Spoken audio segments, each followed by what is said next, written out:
Nelson, and welcome you to the next in our quote-unquote second Sunday series, which is a time when we basically tell our stories.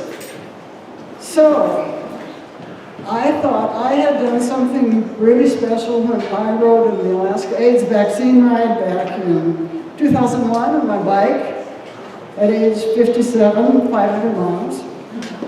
However, in the year 2005, I met Betsy McConnell, who at age 70 was getting ready to do a much bigger ride, and she will tell you more about that, among other things. Here at Sage Singers, we have members of our wonderful growing little community, ages, I would say, 50s, 60s, 70s, and 80s. And today, we honor Betsy as our elderest elder.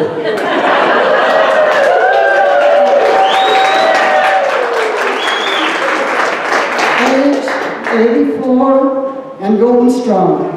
So, I was telling Judith that I'm used to a microphone, but I haven't done anything like this in a couple of decades. And I said, it's a little scary. It's almost as scary as maybe taking a voice lesson. I haven't signed up for that yet. We'll see. But thank you, Judith, for creating this program and for giving me the opportunity to do this, because it's very exciting and I think it's a wonderful program. I'm going to do something a little bit different.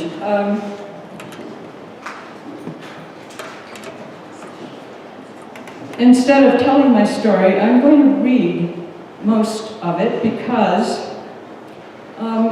one day in the year 2011, way back then, my partner Jill and I were presented with the opportunity to join a group of writers and storytellers at the GLBT Center.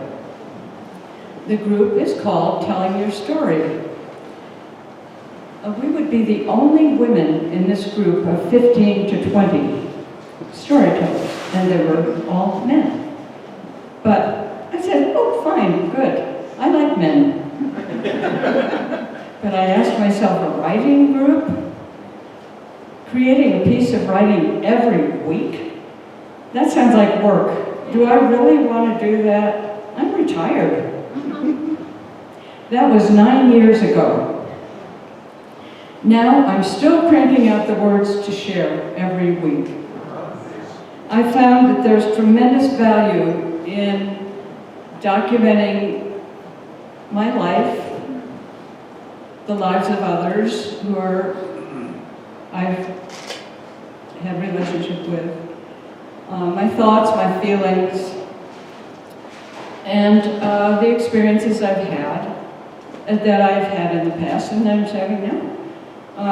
So, in other words, documenting who I am has been a very valuable experience. So for this afternoon's program, I've selected actually it's 5 stories to read. Believe me, it was not easy to select 5 stories from the 450 to 500 stories that I have written over the past 9 years.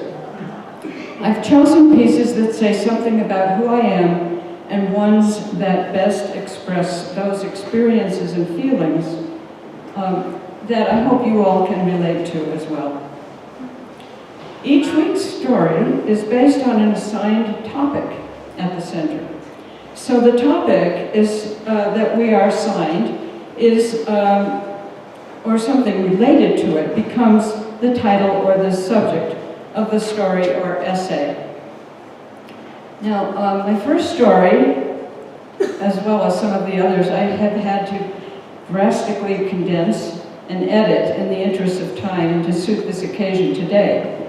I wrote it in 2012, and it's about the thoughts and feelings related to growing up in the 40s and 50s. Our topic for that day, and the title of this piece, is the wisdom of GLBT identity.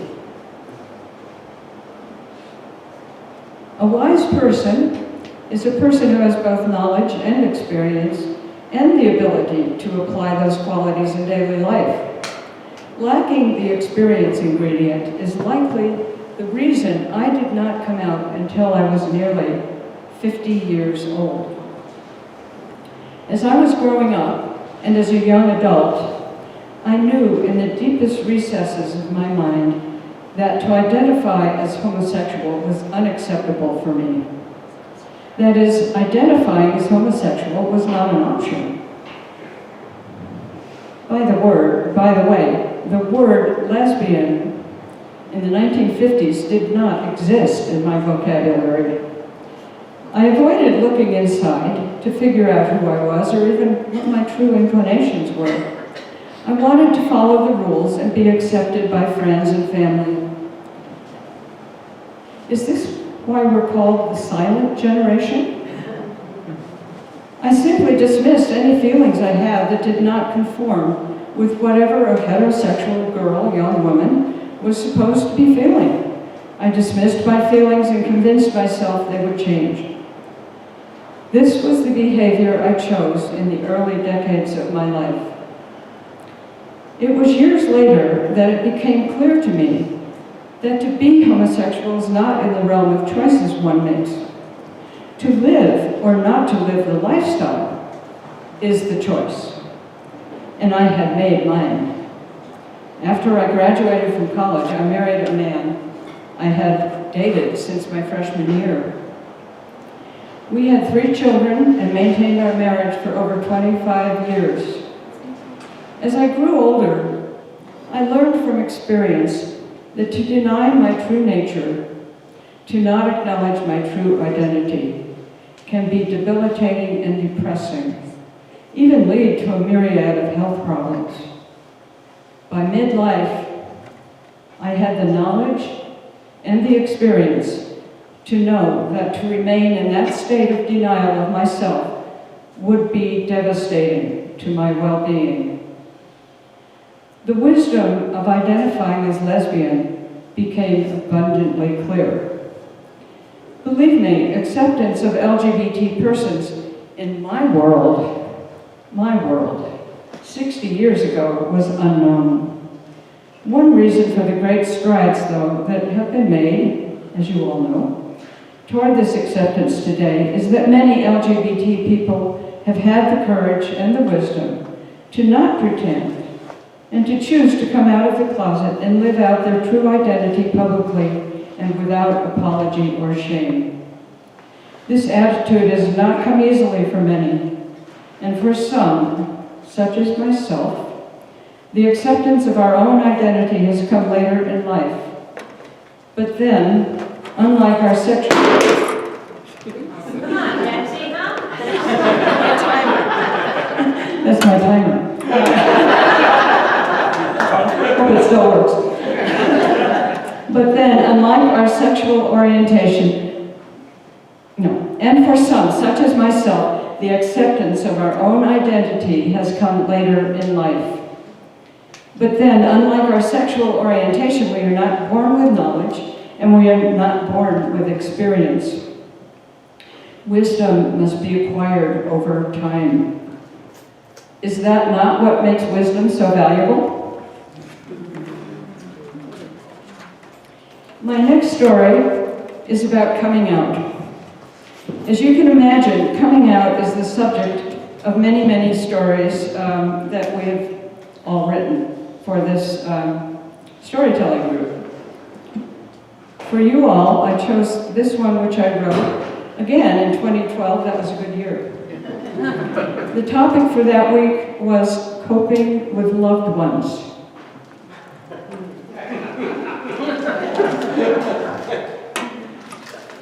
I often wonder if there's any significance to the fact that I came out soon after my father's death in the late 1970s. Was I waiting until both my parents were gone?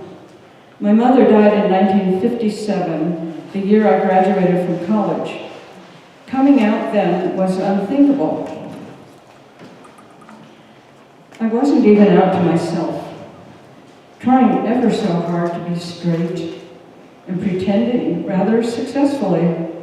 I even had myself convinced, at least at some level, that maybe I was straight. My father lived until the late 70s. So in 1980, when I started coming out, I had no fear of rejection from either my mother or my father. Sad when you think about it. They, my parents, never knew who I really was. Had they both been alive when I came out, I don't think my parents would have rejected me. After all, I was their child, but not a child. I was in my 40s, almost 50 years old. I think they would have gathered the information they needed to understand, and ultimately, they most certainly would have come around. I timed my coming out to my sister so that she would not be able to say a word after I made the shocking disclosure. We had been together in Denver for a few days, and the time came for her to go home. We are at the airport, at the gate. This is before the high security days, so I was at the gate too. Her plane is boarding. Last call for Flight 63 Birmingham, where the public address speaker. We have, oh, I do have something important to tell you. As she's about to enter the jetway. I'm gay. Let's talk soon. Goodbye. I'm thinking, maybe she didn't even hear me above all the noise. As I write this, I realize where the problem was in these situations. Not with the loved ones themselves, not even with the threat that they might reject me or overreact. Rather, with my feelings of acceptance of myself, me, and my willingness to risk and cope with my fears of rejection, my fear of threats of reprisal, my fear that I would be an outcast from the family. Call it insecurity. However, when you care about your loved ones, the fears are very real and can be very powerful indeed.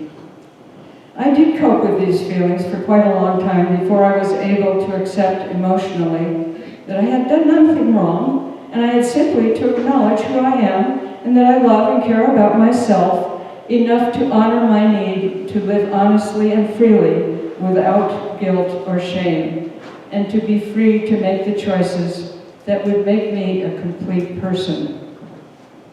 Once I started dealing effectively with my own feelings of doubt and self-deprecation, the problem of coping with others disappeared. I have yet to come across any family member who rejects me because of my sexual orientation. Moreover, if that ever happens, I know I do not have to cope with them. They will have to cope with me. The next two pieces I've chosen to read for you are about my passions. My first and foremost passion is my family. My wife Jill and I have been together now 33 years. Forget when I wrote this. We have some interests in common, not all, but mostly our common values and attitudes are what brought us together and keep us together, as well, of course, as loving each other. I have 2 daughters and a son and some grandchildren and great-grandchildren. My relationship with my children is a blessing and one of the greatest gifts of my life. My other current passions, along with singing with you all, mostly include sports, namely tennis, cycling, and skiing. I'm not sure about the skiing. I'm about to hang up my skis, but I'm going to try it again this year. I want to share two stories, one about my experiences with tennis, and then one about cycling. I would love to include some stories about skiing, especially later in life, my volunteer work. I did teach skiing to disabled at the National Sports Center for Disabled for 16 years. I did that. But there's not enough time for all of that. So on with the tennis story. The topic for this tennis story, the topic that week that we were assigned was 3 little words.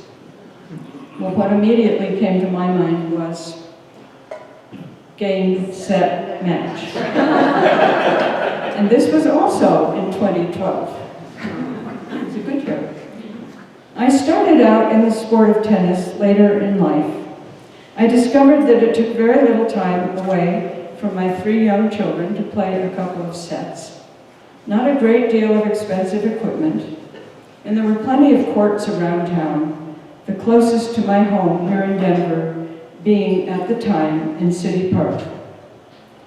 This, as well as the fact that I loved it. I started out taking lessons at City Park courts from an old man named Mr. Harper. He could hardly move, but he knew the right concepts and how to teach them, and I grew to respect his teaching greatly. Through the 1970s and into the 90s, I played many tournaments and leagues, as well as for no particular reason at all. I think I have a few dust-covered trophies in the cabinet somewhere to remind me of the competitions. The greatest benefit of playing tennis has been the many friends I've made. When I retired in 1998, I decided to get serious about my game and joined the Denver Tennis Club. This is a club for tennis lovers. No swimming, no indoor facilities except locker rooms and sign-in desks and directors' offices and a place to sit and relax. There's no bar at this club, just a Coke machine.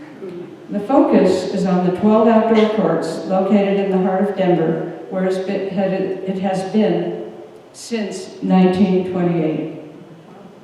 Many wonderful things have happened due to my passion for playing tennis. Perhaps the best of these was my participation in the 1990 and 1994 Gay Games. The best tennis experience for me was in Gay Games 3 in 1990. Many athletes in just about every sport, along with various GLBT choruses, maybe some of you, descended on the city of Vancouver, British Columbia, that summer of 1990. Much preparation and practice went into sending about 300 LGBT athletes from Colorado to this Gay Games and Cultural Festival 3. Our infant tennis team was not well organized and had not had much chance to practice together, but a friend I had known for a number of years, a former high school tennis coach, had asked me if I wanted to go to the games and play doubles with her. Of course, I jumped at the invitation. Mind you, one does not have to qualify. You just get your name on a roster and go. Team Colorado, all 300 of us, were quite impressive when we finally all stood together in our uniform sweatsuits at the ceremonial start of the event, a parade of the 7,300 participants representing 39 countries and 27 sports. The U.S., which had hosted the first and second quadrennial event, Gay Games 1 and 2, had by far the largest contingent, but many came from Australia and Germany, which were soon to become home of future Gay Games events. Canada, of course, had a huge interest, this being the first games on their side of the border. Gay Games 3 was in every way a memorable experience for me personally. Jill was there with me, cheering me on. Most of our time, however, was spent sightseeing and enjoying watching sports events. It was all quite new to me, all these gay people together. The men competing on the croquet lawn with their exotic hats and chiffon gowns, flowing in the breeze as they wielded their mallets. That image will be with me forever. I managed to win a silver medal in the tennis competition. All the tennis awards were presented by a gay man whose name I forget. I do remember, though, that he was an openly gay member of Canada's Parliament. Of course he was out. This was Canada. 4 years later, I would participate in Gay Games 4 in New York. I was able to share this experience with my daughter, Lynn, who lived not far from New York City in New Haven, Connecticut.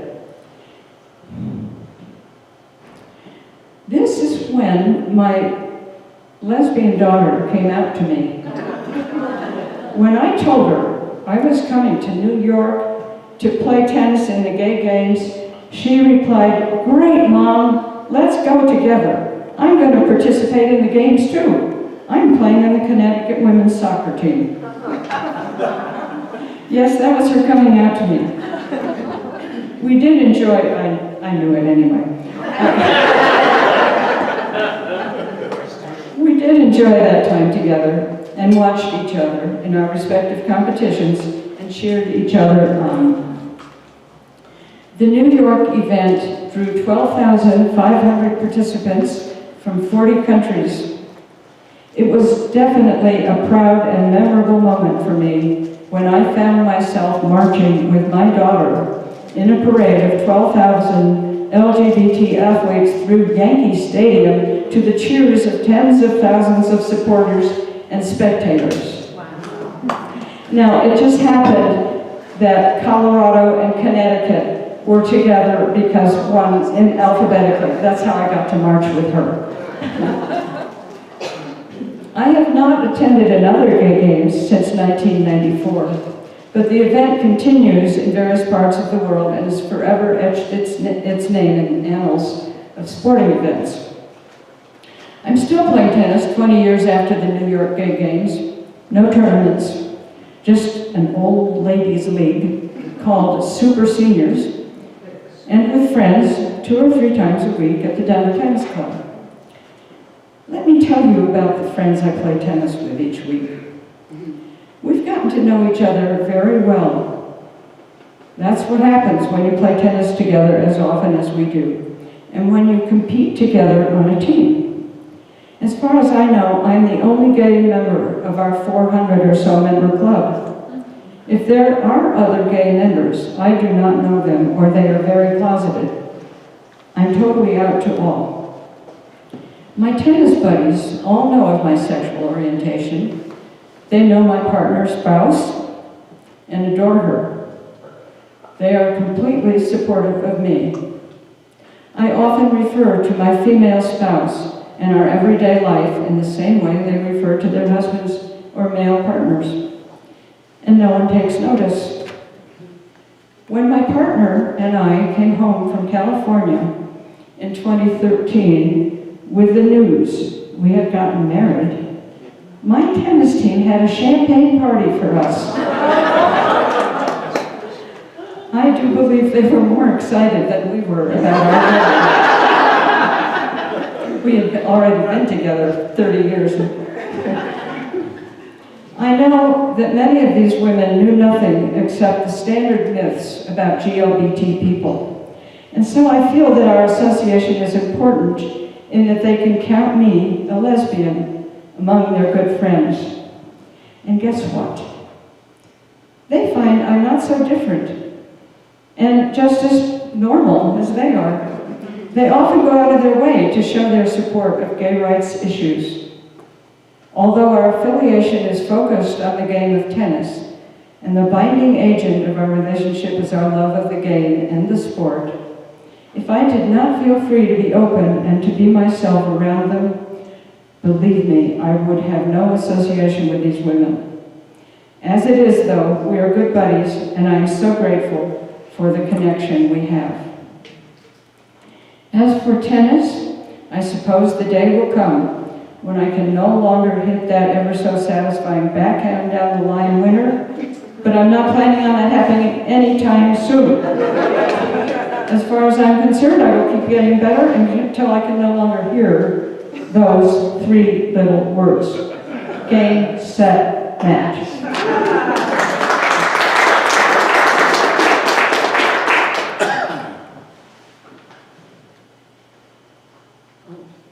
Okay, I gotta hurry.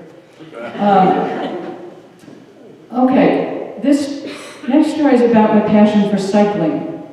And for this afternoon's presentation, I've combined two stories I wrote. One was Bicycle Memories, written in 2015, and the other one is Doors, which was written in 2016.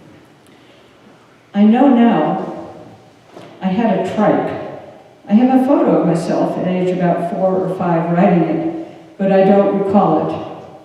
The first bicycle I can remember that was mine was a blue, probably Schwinn, with big old fat tires.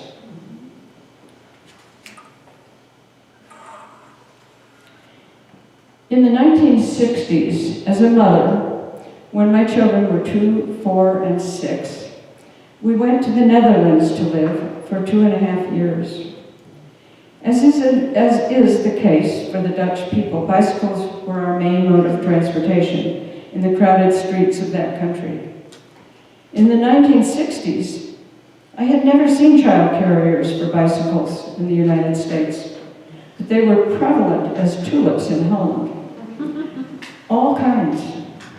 Between the two of us, my husband and I could easily carry our 3 children about on bikes with no problem.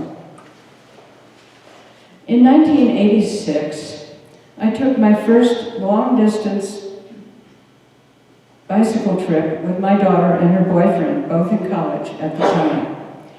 No helmets to be seen. There were bicycle shops, but they only housed bicycles and parts. No paraphernalia of any kind. No spandex cycling shorts with padded crotch.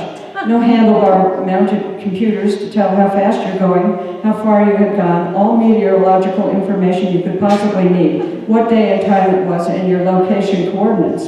None of the accessories we see in the shops today. But that cycling trip around western New York State and the Allegheny Mountains of Pennsylvania was a wonderful and memorable adventure for me. I think that's when I became hooked on cycling. In more recent years, I pedaled several charitable rides in various parts of the country. I've been very lucky as well, as I've had many times been able to bring my own personal SAG support with me. Jill has always been willing. Actually, she's mostly wanted to come along, not on a bicycle, but to satisfy her wanderlust.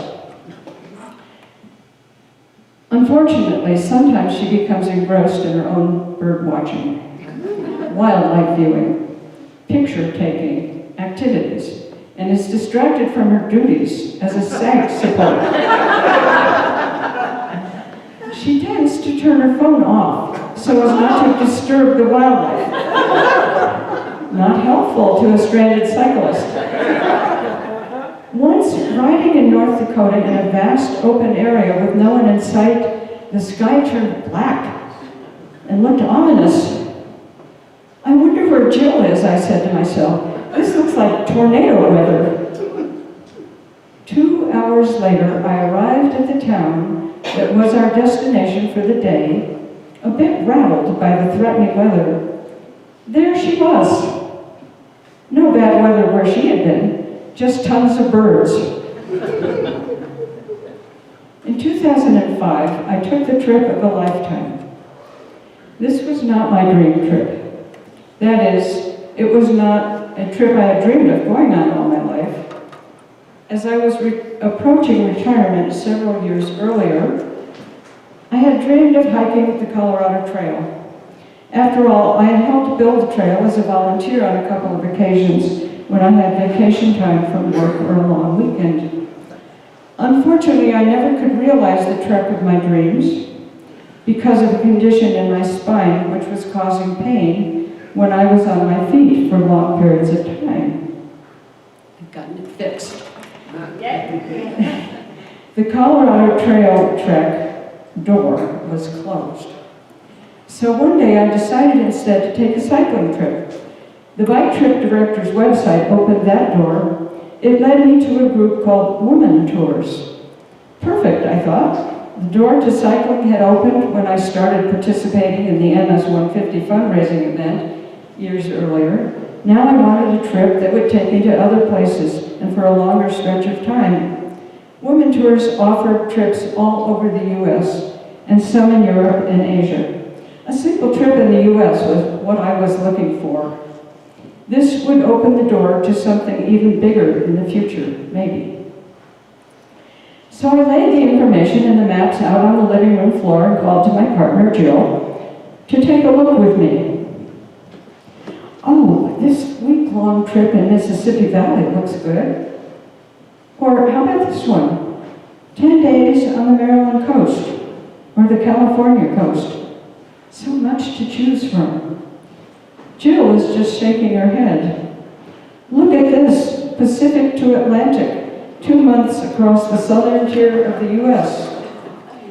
Well, yeah, said I, but I'm not ready for that. I need to take shorter trips first. Sometimes it takes someone who knows you very well, a loved one, to bring you down to earth, to reality. Her words were so true. My darling, you will be 70 years old this year. I think you need to do this cross-country trip now. The door thus opened to my trip of a lifetime, pedaling from San Diego, California to St. Augustine, Florida. 16 women over 55 cycling for 58 days through 7 states, averaging 70 miles a day. We would have 1 day off per week for rest and laundry. Pay up front and your food and lodging is covered for the entire trip, except for days off. There is no doubt in my mind a door was closed to me when I developed a condition in my spine. But I believe when one door closes, another one opens up. When the hiking door closed, the biking door opened. That's why I love revolving doors.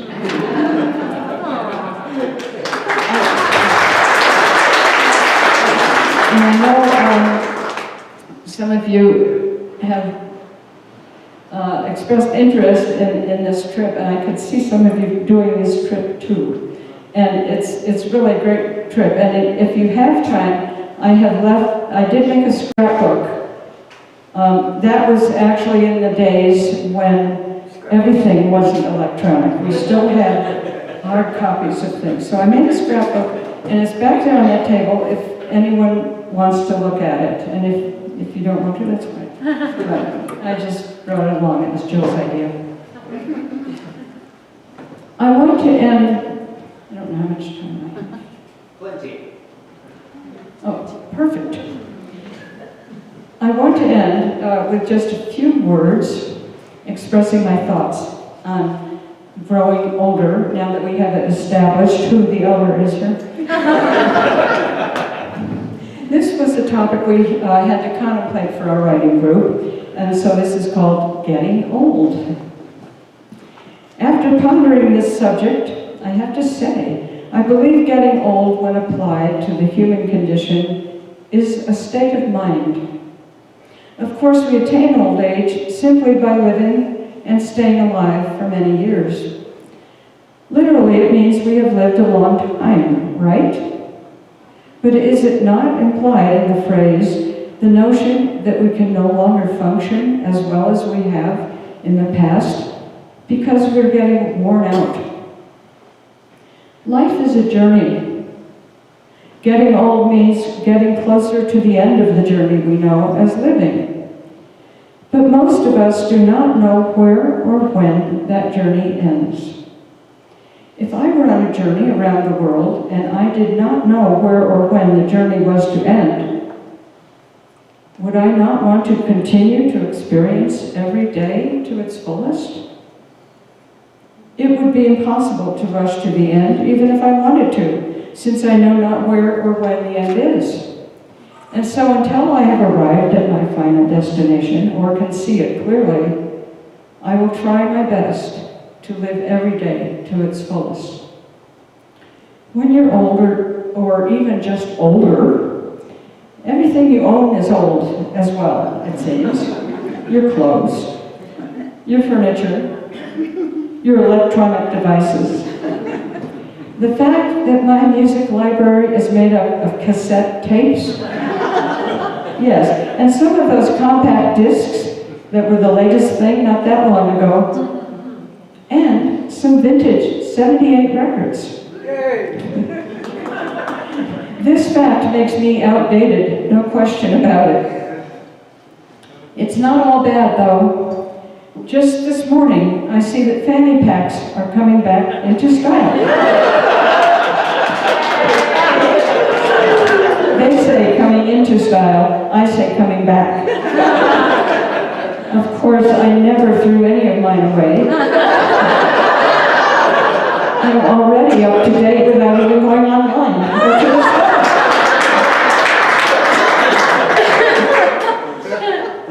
I must admit, I do use the old age card when I think it might be expedient. After all, if a young person wants to help or do something for me because I'm a senior, I say, have at it, kid. Go ahead. Show respect for your elders. I can use the help. We talk about growing elderly a lot when I'm playing tennis with my contemporaries. Does anyone remember the score? We often hear this after playing a long point. I always play doubles, not just because I like the game, but because there are 3 other people, not just my opponent, who might remember who's serving. Speaking of remembering things, I do not for a minute believe that growing old causes us to forget the names of things, people, movie titles, books, streets, etc. The problem is memory overload. The older we get, the more names of people, books, streets, our favorite flowers, trees, virtually everything that has a name. The older we get, the more of these names go into our memory bank. That's one bank account that's very full. Nevertheless, I'm going to keep making deposits as long as I can. Growing old can have its benefits. I highly value the experience that I have in living my life. I consider being experienced at life to be a priceless asset. I've seen and experienced a whole lot more than my 34-year-old granddaughter. I've learned more, and I've had time to do more thinking and to draw many more conclusions. I consider myself to be wiser, even though I know she's a whole lot smarter than I. As I mentioned earlier, growing old does not always have to be a chronological issue. Nevertheless, the process alone has certainly shown itself to be unrelenting, persistent, tiring, and entirely undeniable. But for me, as long as I am upright, mobile, able to use my brain, and even my aging vocal cords, I will keep fighting enough to distract me from the reality of aging. With that, I end my reading of stories written over the years.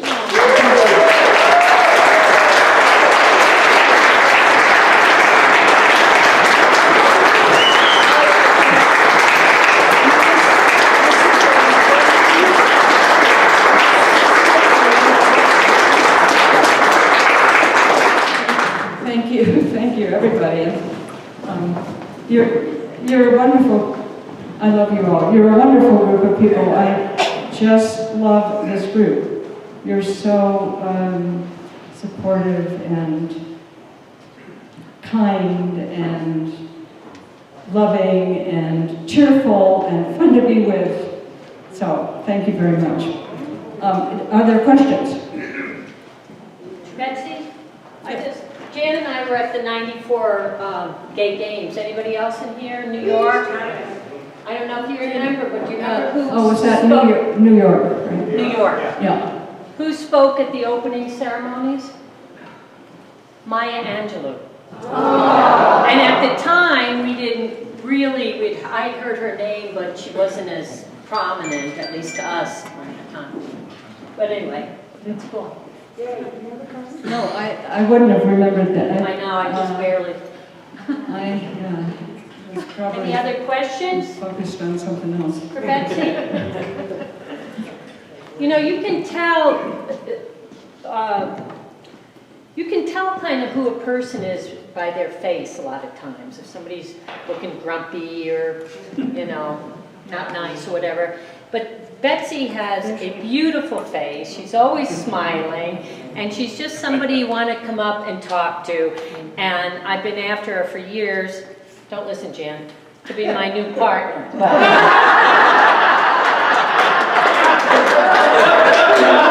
When you asked me to come live with you, and I told Jan I was coming to live with you. I thought you meant with both of you.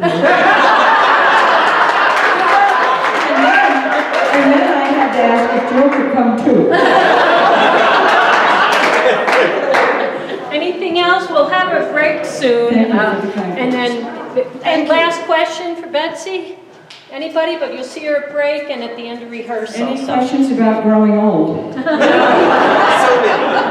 many. Because I don't know how to answer them. I just play it by ear. Thank you again.